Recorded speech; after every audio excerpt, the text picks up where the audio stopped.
ఈనాటి కథ శీర్షిక మునసబు తీర్పు. తామరాడ గ్రామంలో తమ్మిరాజు అనే కోమటి ఒక సంత రోజున రాత్రి 8 గంటల వేళప్పుడు చీడి మీద చతికిలబడి లబో దిబోమని గుండెలు బాదుకోవడం మొదలుపెట్టాడు. వీధిన పోతున్న కరణం గవర్రాజు, "ఏం తమ్మిరాజు, ఎందుకలా ఏడుస్తున్నావు?" అని అడిగాడు. తమ్మిరాజు, "ఇంతకంటే ఏం కావాలి బాబయ్య, వారమంతా అమ్మగా వచ్చిన చిల్లర పోగువేసి 100 రూపాయలకు సరిపడా సంతకు పట్టుకెళ్ళి రూపాయి చిల్లరకి కానీ చొప్పున మారకం పుచ్చుకుని అంతా రూపాయలుగా మార్చేశాను. కరుకుల్లాంటి 100 రూపాయలు సంచిలో వేసి మూతి బిగించాను.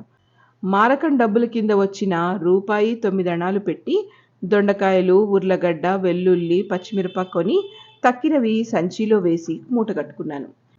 ఇటువైపు వచ్చే 2 ఎడ్ల ఖాళీ బండి కనపడగా బండివాడితో మంచి మాట్లాడి సంచులతో బండెక్కాను. బండి మీద నాకు కొన్ని కునిపాట్లు వచ్చాయి. ఇల్లు చేరుకుని బండి దిగి